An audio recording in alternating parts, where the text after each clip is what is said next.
Hey everybody, so I'm going to clean out this computer today. I featured this in a recent video, and I'll put a link in the upper right corner if you want to go check that out. So I got this computer from one of my dad's former work colleagues, and his wife had passed away and this was her computer. So what I would do for them is I told them I would go ahead and take care of it, get the files delete off of it, and take it off their hands. So this is actually a rebuilt system. Like I say, you have to watch that video for the whole story. The internals of it, I think a lot of them are actually from a gateway system, with the exception of the power supply, the front drives, all that good stuff. But it's pretty filthy inside. So yeah, we're going to be cleaning that out today. So that being said, before the sun goes down completely, let's go and get this thing cleaned out. Alright, here we go.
Okay, that's much better than it was before.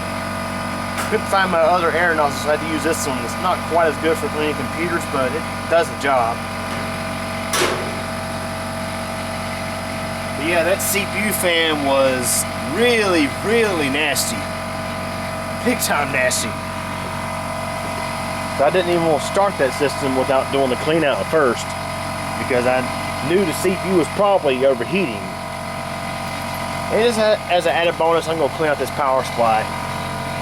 Totally unrelated, but I'm going to go ahead and get it because I'm going to be using it for something else later on. So here we go.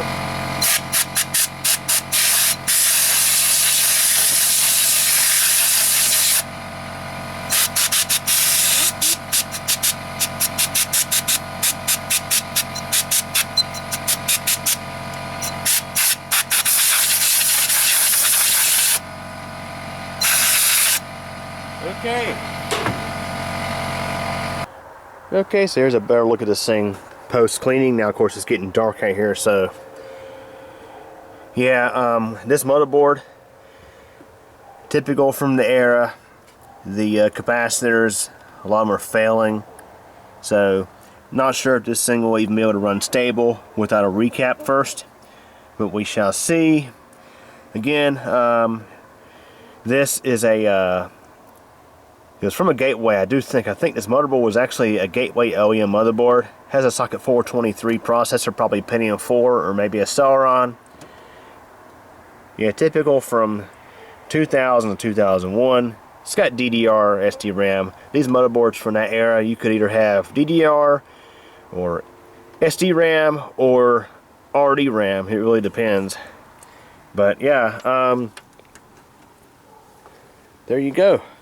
So in my next video I'll be trying to resurrect this thing. Now my plan for this thing overall, I'm probably pulling that motherboard, CPU and RAM and stuff out of this case, and I might throw that stuff into an older E-Machines tower from the time and reuse this case for something else. So